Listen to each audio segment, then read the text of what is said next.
I'm on my way to Providence City, Utah. Once there, I'm going to paint a mural that will transform this well house into a swell house. But be advised, this is not a story about a mural. This is a story about taking chances. I'm at Corral Park where I'm going to be painting that building. So I'm painting the front side, this side, and that side. When I paint murals, I typically will use a doodle grid or a traditional grid. For this one, I am just going to use the existing bricks as a grid. So I have my concept here. I've thrown a grid over it. It tells me about how many bricks I need, about how many bricks I need to count to get my calculations right. So using that method, I'm going to get sketching. I've painted many murals in my day, but what most people don't see is for every mural I paint, I've had countless rejected opportunities. But I seem to have this stubborn artist drive. And every once in a while, taking chances of getting rejected does pay off. I had just been rejected for a few public art opportunities when I crossed paths with Providence City. They wanted a mural because they'd had a problem with vandalism and graffiti at several public spaces, including this well house at Corral Park. Besides a mural covering up the existing graffiti, studies show that murals are less likely to get tagged than a blank wall. The feeling was kind of surreal as I arrived on the first day, and I thought to myself, all of this because I took a chance.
Alright, I wanted to show you my system for keeping my caps clean.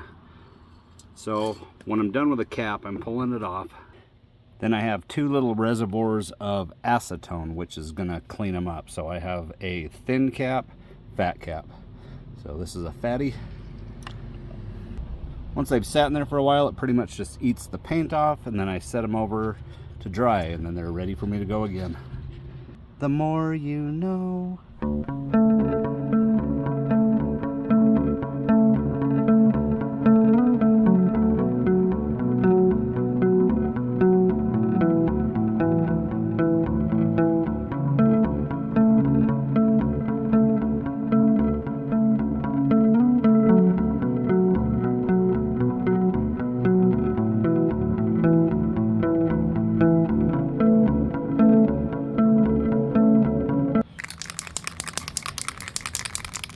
On to blue.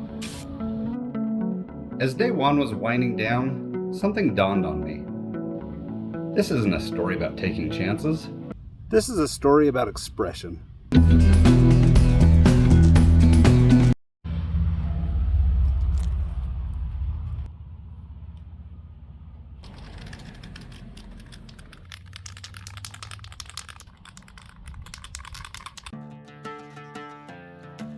As I covered the graffiti, I found myself thinking about the person who put it there.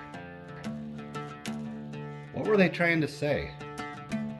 Why did they choose to express themselves this way? Were they going to be mad that their message is being covered? Are they going to drive by and see me erasing their form of expression? Part of me wished that they'd stop by and talk to me.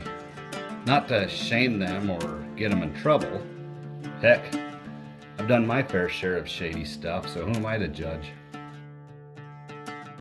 I guess there was just a part of me that wanted to mentor them, to show them that there's more effective ways to express yourself, in ways that aren't illegal or more acceptable to society. If they're an artist, harness that into something that allows you to express yourself in a way that creates positive change. Or perhaps this was strictly an act of defiance, in which case I'd have to ask, what were you defying, and did your actions resolve it? But just as this person had chose to express themselves, now the city and community was choosing to express themselves by asking me to cover this graffiti with a mural. A mural designed by me with the input of city officials and residents that call Providence City home.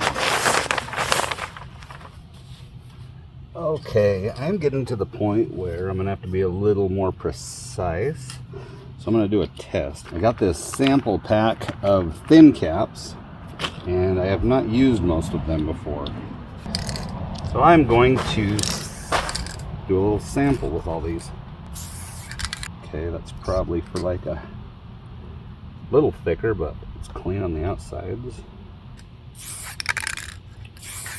Oh, that's really fine, isn't it? I like that one. This red one is the one I've been using.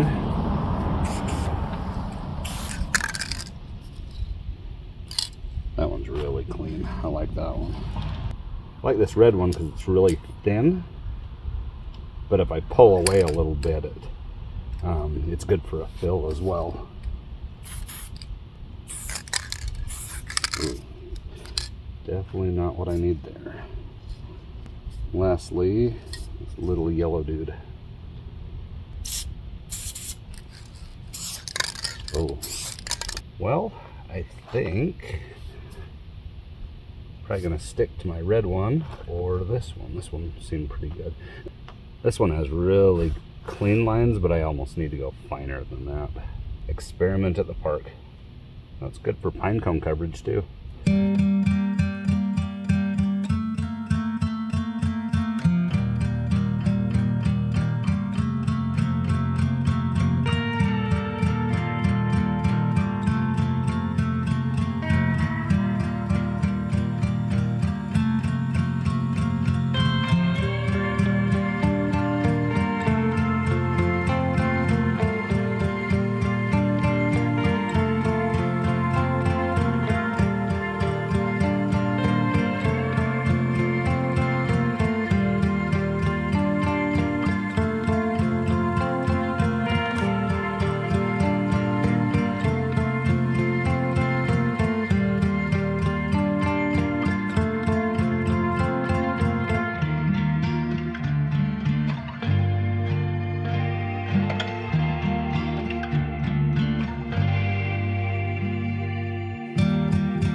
At this rate, I should be done by midday tomorrow.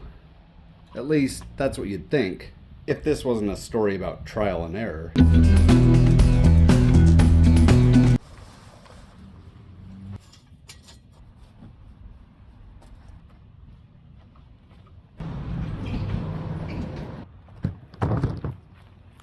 So I've done an experiment here. I laid down this green yesterday. This morning I came back in with a darker forest green just to test it out. The reason I did that is this was originally intended to be like a forest green. When I went to order the spray paint, they didn't have anything even close. So I thought I'll either roll this or maybe I'll switch up the green. So I chose to switch up the green, which is much more vibrant. The reason I'm questioning that is you can see the dark green here, and there's supposed to be some turkey silhouettes in there. If you imagine turkey silhouettes in this color, I don't think they're gonna pop against this. They'll barely be noticeable. So I was trying out this darker forest green I just got at a local store. It's not the same brand or quality as this, just to see if I liked it better. So now what I'm riddled with is, if I did the turkeys in this color, they would definitely stand out against this, but I don't know if I'm gonna like the wall this color. This bright green is so vibrant and goes so well with the rest of the wall. So here's the alternative I've come up with. On the front of the wall, there is this cow. And originally he was going to be that same green color. The folks I'm working with asked if I could make the cow more cow colored. So even though it won't have the same visual effect of just blending in with that color, it'll stand out. You'll definitely notice there's a cow there. So where I'm doing that here, I think I'm gonna do the same thing with the turkeys. Just have them sitting against here. That orange will pop out against here, and it will kind of tie in with the colors used for the cows on the other parts of the building.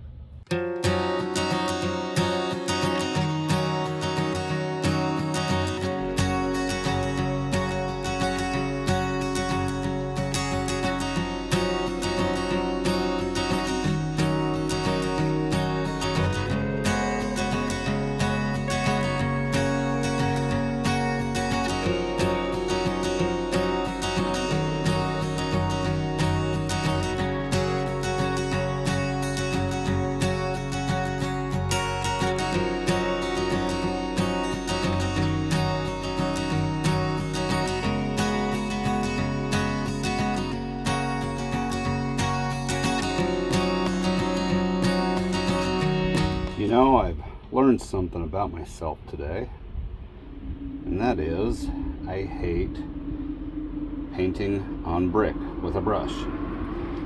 However, I ran to the store just now, and while I was there I grabbed a brush that is specifically made for stucco and concrete. It has thicker bristles, so they're more likely to get into the grooves of the brick.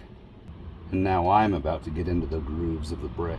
And I think I'm gonna go from hating painting on brick to loving it. Well, I do like this better than the brush I was using. In fact, from here on out, I think I'm only gonna take jobs that involve brush painting on brick. Not really. I should have spray painted this.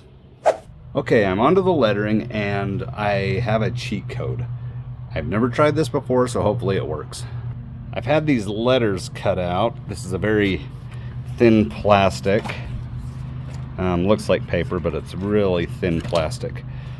The hopes are I'm going to just tape this up there, give it a quick spray, and peel it off. Yeah, painting by brush on brick is not fun. I struggled painting turkeys, so I definitely don't want to attempt something like this. First time ever. You're about to watch me succeed or fail.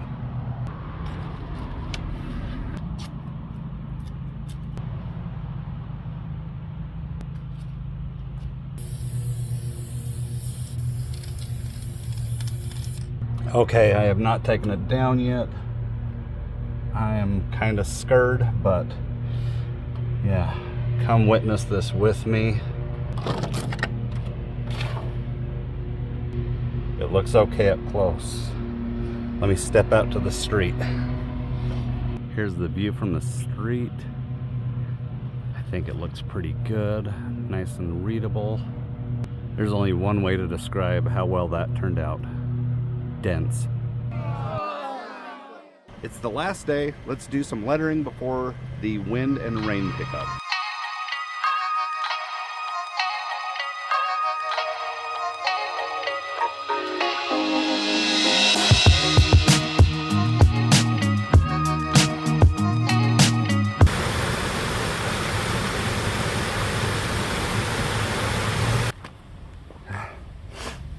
Guy heard that noise and it scared the poops out of me.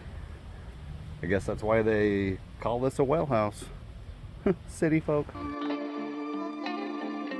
I suppose I'd be remiss if I didn't mention all the people that stopped by to talk to me while I was painting. After all, this is a story about community.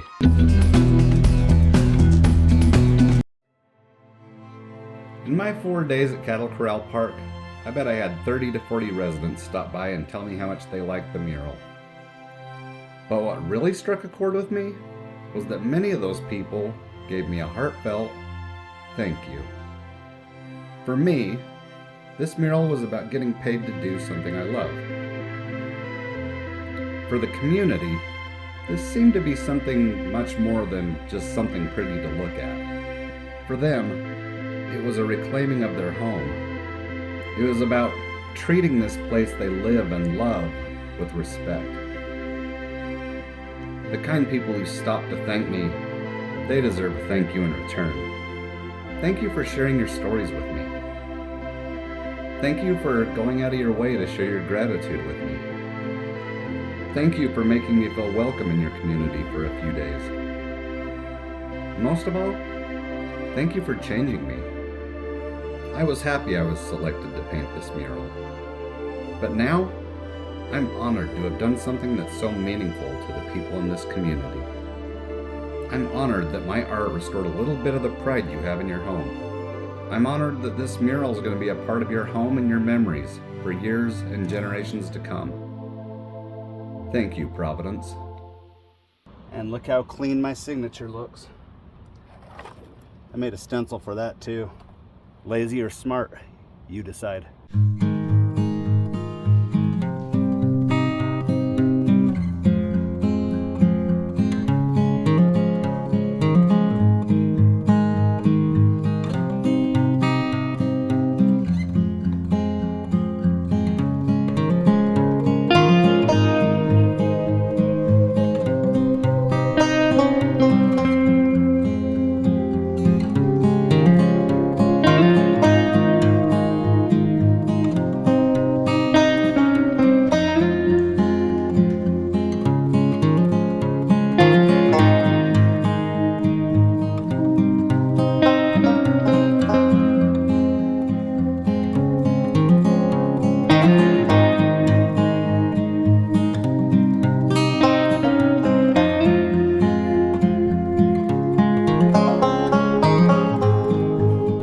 About 2 days after I finished the mural, the city called me and told me that they had given me the wrong address. So, I had painted the wrong address on the well house. By the time you watch this video, I have corrected it. But if you have any desire to go see this mural, this gleaming beacon of bovine, I'll post the real address on the screen now or in the description below.